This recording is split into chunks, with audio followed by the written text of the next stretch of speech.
Buenos días a todos, un gusto tenerlos por acá. Yo soy Sofía Cobas, directora de negocios de Predict Data Driven, y hoy vamos a estar hablando, como bien nos comentaba María Fernanda, de inteligencia artificial y Big Data. Conmigo va a estar presentando y va a estar conversando Eric Macías, que es nuestro científico de datos, uno de nuestros Hola, científicos. ¿qué tal a todos? Gracias por acompañarnos. Buen día. Excelente. Entonces, damos inicio. Vamos a ver, la agenda para hoy es ver cómo ha evolucionado la inteligencia artificial, cuál es la importancia y el rol hoy en día, qué es realmente inteligencia artificial, el reto al momento de utilizarla, y vamos a ver algunos casos de estudio de cómo podemos aprovecharla, más allá del chat GPT, cómo podemos aprovecharlas, estas herramientas en las empresas. Breve introducción de nosotros, somos Predict Data Driven, tenemos más de 14 años de experiencia trabajando en este momento en más de 20 países, México siendo uno de nuestros principales mercados, Estados Unidos, Europa y el resto de Latinoamérica. Estas son algunas de las empresas que confían en nosotros. Cubrimos todo tipo de industria aplicando nuestras soluciones en Big Data, en el uso de data alternativa, desarrollo de modelos predictivos, inteligencia artificial y demás. Y contamos con un equipo de más de 30 científicos de datos y asesores de negocios a disposición de todos nuestros clientes. Vamos a entrar de lleno y tal vez esto viene a ser el por qué quisimos tocar este tema hoy. Se ha vuelto, está muy en boga, está en la boca de todos el tema de inteligencia artificial. Hemos recibido incluso de parte de nuestros clientes, cosa que llevamos, como decía, 14 años y es la primera vez que estamos recibiendo solicitudes de corporación, quieren hacer tenemos que implementar inteligencia artificial. Se volvió muy en boga, saltó a la luz ChatGPT, y empezó a generar mucho interés. Pero como vamos a ir viendo a lo largo de esta presentación y en la siguiente filmina Eric va a profundizar más, inteligencia artificial existe hace tiempo. Ahora se volvió popular porque salió a la luz una herramienta muy particular, que es el ChatGPT, que es esta que te genera textos totalmente nuevos, aprendiendo de todo el internet, de todo lo que hay publicado, y digamos que ahora todo el mundo lo comenta, pero en el sector propio de ciencia de datos, que es en donde nosotros estamos, sí es un tema ya bastante viejillo, y es un poquito de lo que vamos a ver. Excelente. Bueno, pues primero que nada les vamos a platicar un poquito sobre cómo ha sido esta evolución, ¿no? Justamente por esto que menciona Sofía, de que no es algo nuevo. Creo que es importante introducirlos un poquito en platicarles sobre la evolución que ha tenido la inteligencia artificial, pero sobre todo más que estos puntos que ustedes están viendo, que son puntos de inflexión en el desarrollo, en la madurez de los modelos de inteligencia artificial. Yo me gustaría sobre todo recalcar determinados periodos que fueron poniendo las condiciones, ¿no? Lo que está detrás o las condiciones tecnológicas que están por detrás que permitieron que todos estos desarrollos fueran saliendo a la luz, pero sobre todo que empezaran a tener aplicaciones ya como lo estamos viendo hoy en día hacia los negocios, ¿no? Primero tenemos que pues más que nada de los años 30 a los años 80 fue un periodo más como de desarrollo teórico de la inteligencia artificial, ¿no? Mucho en el ámbito académico, sobre todo. Ahora sí que en esta temporada, en este rango de tiempo, las aplicaciones más que en temas de negocio estaban muy relacionadas a temas militares, ¿no? Se empezó a madurar mucho en las técnicas matemáticas que están por detrás de lo que ahorita, por ejemplo, se utiliza para el desarrollo de modelos analíticos y modelos de inteligencia. Entonces, prácticamente esta etapa fue de desarrollo teórico, sobre todo en temas académicos y en aplicaciones especialmente en el ámbito militar. Posteriormente ya para los años, o de los años 80 a los 90 principalmente fue una temporada que se le llama el invierno de la inteligencia artificial debido a que se empezaron a dar cuenta que pues todas las inversiones que realizaron durante estos años previos a los 80s, 90 no veían como muy claro, ¿no? Que ya tuviera aplicaciones que generaran de alguna manera beneficios. Entonces, muchas inversiones cayeron, prácticamente los desarrollos teóricos, los desarrollos que se empezaron a realizar pues no tuvieron bastante auge en este periodo. Sin embargo, ya para los años 90, de los 90 a los 2000 principalmente, ya empezamos a ver que gracias al desarrollo eh, sobre todo las condiciones tecnológicas en materia informática, empezaron a poner las condiciones para que esto empezara a caminar un poquito más rápido, ¿no? De todo lo que se desarrolló en ese tiempo, todo el tema cuando empezó a madurar toda la computación en términos y el nacimiento sobre todo de empresas como Apple, Microsoft, lo que venía siendo IBM, ¿ok? Empezaron a poner las condiciones para que todos estos modelos que se venían desarrollando ya tuvieran la capacidad de empezar a buscar aplicaciones, ¿no? Y por ahí vemos un poquito cómo se empiezan a desarrollar sistemas, probándose sobre todo, interactuando con el ser humano, por ejemplo, en juegos, ¿no? Como es Deep Blue, en el momento en el que se pone a, a jugar, ¿no? Una máquina con un humano y ya interactuando, ya estamos hablando ahí de las primeras albores de la inteligencia artificial un poquito más madura, como lo estamos viendo hoy en nuestros días. Ya posteriormente, ya hacia de los 2000 al 2010, en esa década, empezamos a ver ya muchas más aplicaciones, pero sobre todo, por ejemplo, todos los asistentes virtuales que empezaron a generar Apple, Google, Microsoft, ¿no? Que no se quisieron quedar atrás, que de alguna manera ya eran sistemas que empezaban a interactuar con el ser humano, ¿no? Y que ya estaban, pues, de alguna manera entrando en ese concepto de inteligencia artificial.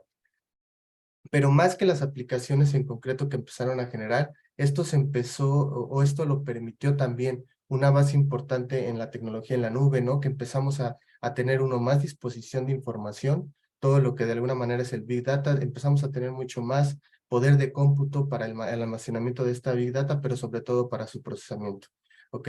Lo que de alguna manera permitió que esto empezara a agarrar pues mayor auge. Ya del 2010 al 2020, que es justamente lo que ya estamos viviendo en este momento, lo que podríamos resaltar ahí es justamente cómo empezamos a ver modelos un poquito más avanzados debido a que nace el GPU, ¿no? La GPU que empezó es un componente tecnológico que empezó a ser utilizado en las nubes, etcétera, pero sobre todo para procesar grandes volúmenes de información a una velocidad más rápida. Lo que de alguna manera también vino el auge del deep learning, que más adelante vamos a hablar de eso, y que ya se empezaron a ver aplicaciones en autos autónomos y en otras muchas cosas que empezaban a hacer las grandes tecnológicas, ¿no? Y justamente todo este auge del machine learning, del deep learning y todas las condiciones tecnológicas que permitieron que esto se desarrollara, pues terminó teniendo lo que hoy estamos viendo como ChatGPT, ¿no? Que es que de alguna manera es un todo, ¿no? Es tanto Big Data como Machine Learning, como Deep Learning, es todo esto que de alguna manera se generó para poner las condiciones para que ChatGPT en este momento esté generando ese conocimiento tan avanzado de interacción con el humano, generando texto de manera automática y sobre todo conocimiento. Perfecto. Vamos a ver, hoy en día, incluso si nos salimos del concepto de ChatGPT, incluso hasta nos vamos un poquito antes, la inteligencia artificial, ese concepto de poder aprender de la realidad, que la computadora aprenda de la realidad, se viene usando, como decíamos hace un ratito, desde hace tiempo. Y en algunas aplicaciones muy interesantes que incluso aplicadas a nuestro día a día. Cuando arrancó, por ejemplo, la pandemia, una de las formas que tuvieron los gobiernos en Europa y en Estados Unidos de detectar o anticipar dónde se podrían dar los siguientes brotes, y recordemos que al inicio de la pandemia no había vacunas, no había claridad, ¿verdad? Estaba todo ese miedo. Era muy importante detectar dónde se fueran a dar los siguientes brotes para poder preparar las instancias de servicios sanitarios, hospitales, etcétera, para poder preparar esa área y poder recibir a las personas que estuvieran infectadas. Usando inteligencia artificial y analizando, por ejemplo, las búsquedas en Internet, los gobiernos pudieron predecir dónde iban a estar los siguientes brotes. Y al día de hoy están utilizando toda esa información para poder constantemente detectar, más allá de los números, dónde se pueden estar dando, o sea, más casos o demás. Entonces, ya se está utilizando, y acá vienen algunos ejemplos, como decíamos, bueno, el tema de durante la pandemia fue clave para tomar decisiones, sobre todo en entornos de incertidumbre necesitamos herramientas que nos ayuden a tomar decisiones. Después también sea otro caso el tema como utilizando tecnología de IA y las empresas, por ejemplo, en el 2019 lograron reducir la base de costos en la cadena de suministro en un 44%, otro uso de aprovechamiento de los datos en problemas cotidianos, y ya, por ejemplo, reportan 54% de las empresas, esto en Estados Unidos, utilizan algún tipo que utilizan IA, reportan incrementos en la eficiencia. Estos son solo pequeños ejemplos de cómo ha estado ya impactando y desde hace ese tiempo. Y lo que las empresas hoy en día buscan con esto es desbloquear valor y conocimiento. Lo interesante de la inteligencia artificial es que nos puede llevar a cuestionarnos cosas que ni sabíamos que nos podíamos cuestionar, que no sabíamos ni siquiera que podíamos evaluar. ¿Por qué? Porque recordemos que para la inteligencia artificial, Erika ahora va a hablar un poquito más en el qué es técnicamente hablando, pero básicamente es la computadora tratando de aprender de la realidad. Y es la computadora tratando de buscar conexiones y tratando de buscar relaciones que van mucho más allá del entendimiento del cerebro humano, van mucho más allá de lo que nosotros podemos llegar a entender, de cómo se logra. Entonces, usando estas herramientas podemos detectar y podemos descubrir nuevas oportunidades en donde podemos generar valor, podemos hacer más rápido procesos de cambio, podemos hacer más rápido desarrollo de productos nuevos, optimización de procesos, ni que hablar, y finalmente también una mejora en la experiencia de los clientes. Que si se fijan realmente todo esto a qué nos lleva, ya sea a generar revenue adicional, o sea, en mayores ingresos, o reducir costos. O sea, estamos atacando el core de la empresa con estas tecnologías. La principal diferencia es que lo podemos hacer ahora con mucha más información, de manera mucho más disruptiva, y no necesariamente porque nosotros creemos que puede haber una conexión entre A y B y hacer un análisis, sino volcarle toda la información posible y que la misma tecnología, la misma inteligencia artificial nos ayude a detectar cosas totalmente nuevas, ¿verdad? Entonces ahora vamos a entrar en, bueno, entonces, ¿qué es realmente, desde una perspectiva un poquito más técnica, qué es la inteligencia artificial? Eric. Ok, bueno, pues primero que nada, este esquema nos muestra muy bien cómo podemos entender un poquito de lo que se trata la inteligencia artificial, ¿no? Es el ámbito más amplio en general, ¿no? Que de ahí se descomponen algunas ramas y algunas subramas. En concreto, la inteligencia artificial la podemos definir como, es un campo de la informática prácticamente que estudia el desarrollo, que estudia y desarrolla sistemas capaces de realizar tareas que de alguna manera solamente o que normalmente se atribuían a que las podía realizar el humano, ¿no? Entonces, ese como tal es un término muy general, ¿no? Pero que justamente lo que nos dice es el desarrollo de sistemas que empiezan, no nada más también que hacen o que actúan o que realizan tareas que pueden realizar un humano, sino que también pueden interactuar con el mismo, ¿vale? Que es justamente lo que estamos viendo hoy en día con ChatGPT. Pero para que pudiera existir la inteligencia artificial, hay una rama que se desprende de esta disciplina como tal, que es básica, ¿no? Que es prácticamente gran parte de lo que permite que estos sistemas pues alcancen esa clasificación de inteligente, ¿no? Que es el Machine Learning. ¿El Machine Learning qué es o cómo se puede definir? Pues es una rama justamente de la inteligencia artificial, pero que permite el desarrollo de sistemas que aprendan del fenómeno que procesan, ¿no? De la realidad que procesan, como lo mencionaba Sofía, pero sin necesidad de que éstas tengan que ser programadas para esa tarea, ¿no? Es decir, no es que hay una persona como tal, un programador, tenga que definir determinadas reglas para que la decisión en particular del algoritmo se vaya por un lado o por un otro, ¿no? Que tome una decisión en particular, sino que estos algoritmos aprenden de una realidad, de un insumo de datos, ¿ok? Para posteriormente recomendar determinadas cosas según el fenómeno que estamos analizando, pero por sí solos, ¿no? De por sí, por lo que la propia computadora, la propia máquina aprendió de lo que está pasando, ¿vale? Y ahora bien, de esta rama se desprende una subrama principal que justamente es una mezcla de estas dos ramas, lo que hoy hace que ChatGPT tenga esa capacidad de generación de texto, ¿no? Que es el Deep Learning. El Deep Learning es justamente una subrama del Machine Learning pero que se basa principalmente en algoritmos de redes neuronales, ¿no? Son algoritmos un poquito más avanzados que simulan el comportamiento de una neurona del cerebro humano, ¿no? Y que en ese sentido tienen la capacidad, pues, de aprender de manera mucho más eficiente, ¿ok? Pero sobre todo tienen la capacidad de adaptarse a lo que está aprendiendo, es decir, no nada más que el insumo de información de la realidad entre y que procese con respecto a lo que está entrando, sino que también entiende de las diferencias que puede tener la realidad, ¿no? Y que si hoy era un fenómeno determinado por determinadas reglas, y estas reglas tienden a cambiar, estos sistemas de deep learning tienden a reconocer, ¿no? Y a reforzar su aprendizaje en función de lo nuevo que puede estar pasando, ¿vale? Y pues todo esto lo engloba, pues, lo que lo hace posible, como les he estado mencionando, pues son todas las condiciones computacionales de Big Data, porque francamente el auge de de todas estas tecnologías y sus aplicaciones, sobre todo al tema de negocios, ha sido gracias a pues todo el avance en términos de técnicas de ciencia de datos que permiten pues tomar lo mejor de cada una de estas ramas y subramas para generar aplicaciones en concreto hacia los negocios, pero sobre todo de la Big Data que está por detrás para poder alimentar estos modelos y que de alguna manera nos ayuden a, a alcanzar nuestros objetivos de negocio que tenemos. Adelante, Sofía. Perfecto, gracias, Eric.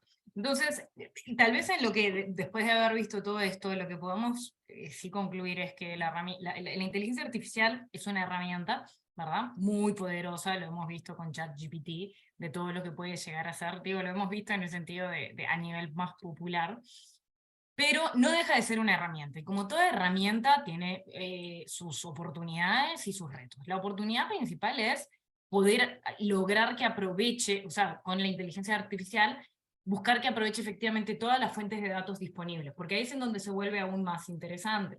Las empresas normalmente utilizaban su propia data, la data interna, ¿verdad? Y le volcaban información y se generaban a la vieja usanza macros en Excel.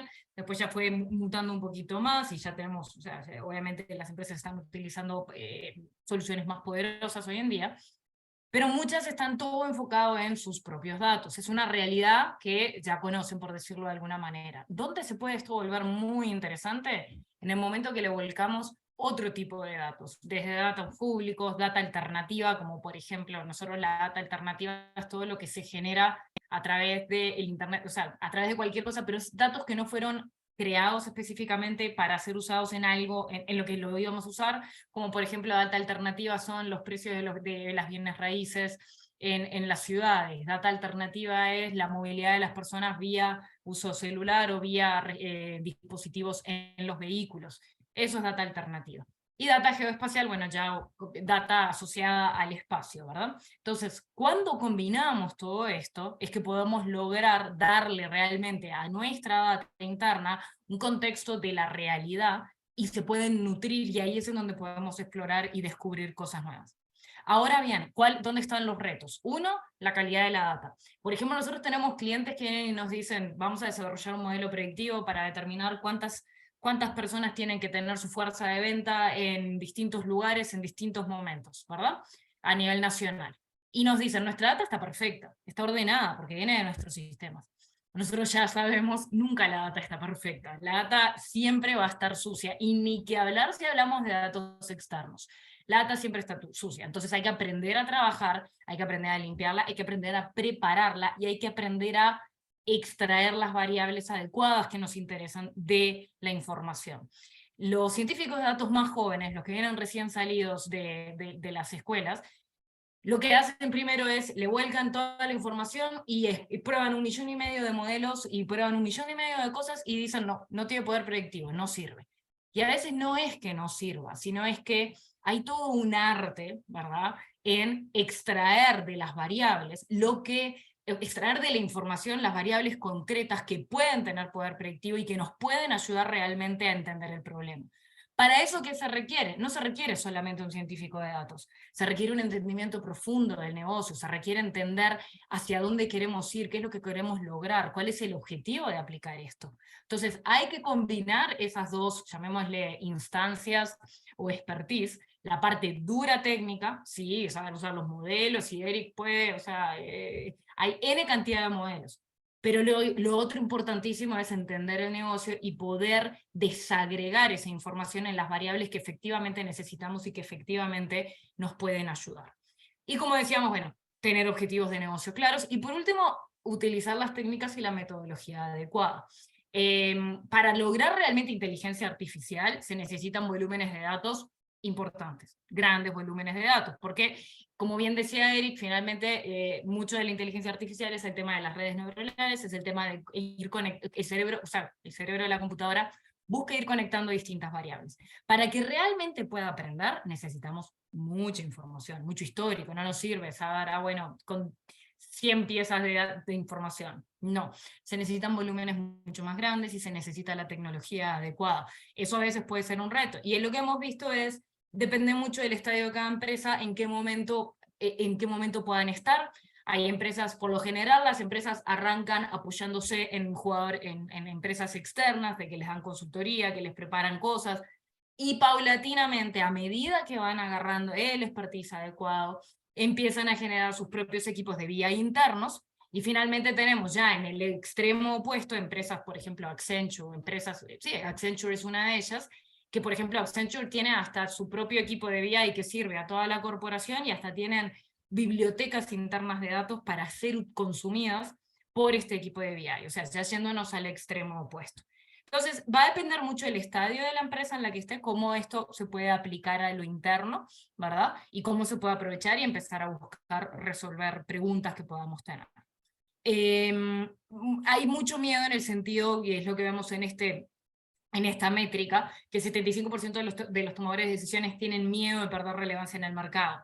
Hay una realidad, como las empresas están ahora, y esto se volvió más, o sea, llegó a las capas de más arriba el concepto de inteligencia artificial, se está con el temor de, ok, si yo no lo aprovecho y mi competencia sí lo aprovecha, ¿cómo hago? Puedo perder mercado, puedo perder oportunidades. Ese es un temor válido porque efectivamente el que se mueva más rápido va a lograr esas ventajas competitivas a la hora de cómo atacar el mercado, cómo entenderlo, y obviamente nos va a quitar participación. Vamos entonces ahora a ver un par de ejemplos de cómo las empresas pueden aprovechar la inteligencia artificial más allá del ChatGPT, y Eric va a compartir con ustedes estos ejemplos concretos, ¿no? De problemas de negocio. Gracias.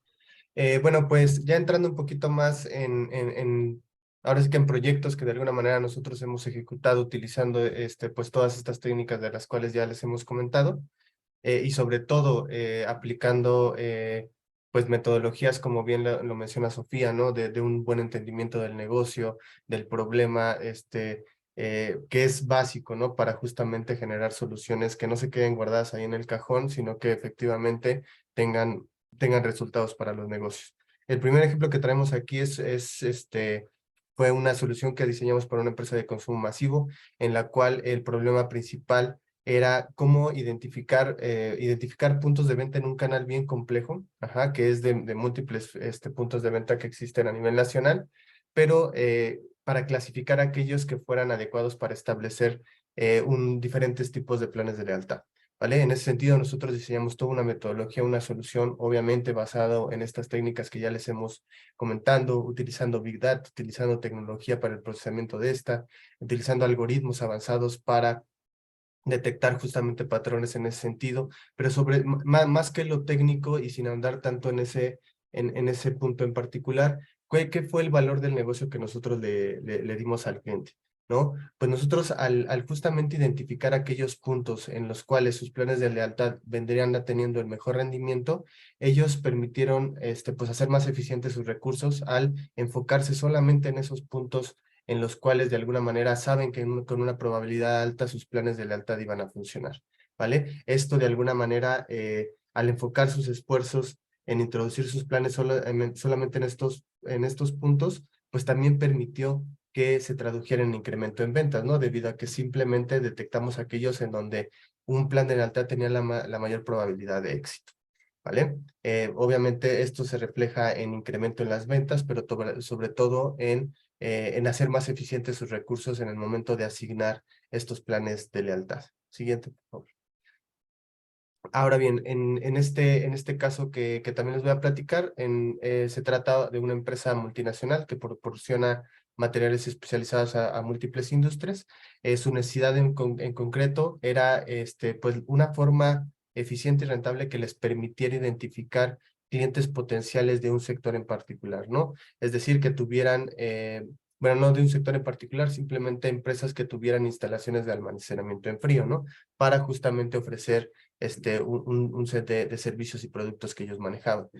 Igualmente utilizamos estas técnicas que les hemos venido comentando, sobre todo el insumo principal fueron grandes volúmenes de información que nos permitieron conectar, ¿no? Y medir sobre todo el valor que nosotros pudimos darle al cliente fue que permitieron optimizar sus recursos de comercialización al enfocar sus esfuerzos solamente en aquellas empresas que el modelo les recomendó que eran como más potenciales, ¿no? O sea, no nada más el hecho de que seguramente tenían un almacenamiento en frío, sino que debido a las conexiones y la actividad que registraban con otros tipos de empresas, pues nos daba indicadores de que, o le daba indicadores al modelo para recomendar por el hecho de que de ser más relevante en el mercado, ¿no? Entonces, en ese sentido, todos los recursos del área de ventas fueron enfocados en concreto en estas empresas para targetearlas de manera efectiva y obviamente que de alguna manera, pues obviamente los proyectos con estas empresas de mayor envergadura, de mayor presencia, de mayor relevancia, pues tendrían a estar relacionados con proyectos un poquito más onerosos, ¿no? De mayor tamaño. Siguiente, por favor. Bueno, aquí en esta solución en concreto fue diseñada para una empresa del sector farmacéutico, en la cual el problema en concreto era identificar las mejores zonas para realizar aperturas pues exitosas, ¿no? Sobre todo ellos estaban concentrados en una parte muy regional de México, querían crecer en otra región del país como tal, sobre todo en principales ciudades del norte, y pues ¿cuál fue nosotros generamos un modelo que justamente identificó de sus sucursales actuales cuáles eran las características que permitían que las ventas fueran altas, ¿ok? Este modelo aprendió de esa realidad de afluencias peatonales, características, distancia entre competidores, etcétera, para posteriormente correr este modelo como aprendió en ciudades donde no conocían, ¿no? Entonces esto les permitió pues introducir pues primero, establecer su plan de expansión en una solución basada en datos, no basada en evidencia, pero sobre todo entrar a ciudades que de alguna manera no conocían y entender pues dónde estaba la oportunidad, ¿no? Prácticamente a un nivel geoespacial muy bajo, ¿vale? Y obviamente pues esto les ayudó bastante en pues enfocar o realizar aperturas más exitosas en ciudades que de alguna manera no conocían el mercado. Adelante. Bueno, en este problema en particular trabajamos con una empresa desarrolladora de centros comerciales. ¿Ok? El problema en concreto era cómo localizar zonas de alta probabilidad de afluencia de personas que les permitiera pues establecer sus planes de crecimiento de desarrollo inmobiliario y comercial. ¿Ok? De manera que nosotros utilizamos múltiples fuentes de información que nos permitieran detectar aquellas zonas que por sus características de entorno nos predecían que podrían tener una alta afluencia de personas, ¿no? Tanta así que de alguna manera todas esas condiciones de movilidad, etcétera, de geoespaciales, nos predijeran que esa era una zona para la cual si nosotros, pues, si nuestro cliente pusiera un centro comercial, tendría una afluencia relativamente buena, ¿vale? Esto les permitió pues al cliente sustentar sus planes de desarrollo inmobiliario comercial en los municipios con las condiciones mejores para las cuales el poner un centro comercial en esa zona pues efectivamente tuviera éxito en cuanto a la atracción de afluencia de personas, ¿vale? Siguiente. Y bueno, ya por último, platicarles al respecto de esta solución que generamos por una empresa de ámbito internacional, líder en el sector logístico, en concreto este es el sector en el que trabajaba, y nosotros, ¿cuál era su problema? Ellos de alguna manera querían encontrar una manera eficiente de detectar y de darle seguimiento a la identificación de sus activos, ¿no? Que se distribuyen entre sus clientes, para que justamente la recuperación de esta fuera de manera pues estratégica y óptima y que de alguna manera pues enfocar en buscarlos en las zonas donde efectivamente pudieran recuperar estos activos de manera a escala, ¿no? A escala grande. nosotros también lo mismo, ¿no? Nosotros utilizamos Big Data como insumo principal, información de la empresa trabajada de manera específica al respecto de ubicaciones de sus clientes, etcétera. Y posteriormente creamos y desarrollamos un modelo de inteligencia artificial que entendió las relaciones comerciales entre empresas, midió y sobre todo midió la probabilidad de encontrar en determinadas zonas estos activos para que justamente el cliente enfocara sus esfuerzos en recuperarlos, ¿no? Obviamente esto tuvo un impacto bastante fuerte en hacer más eficiente justamente la búsqueda y la recuperación de estos activos, lo que pues obviamente significó ahorros en costos bastante importantes, ¿vale? Listo.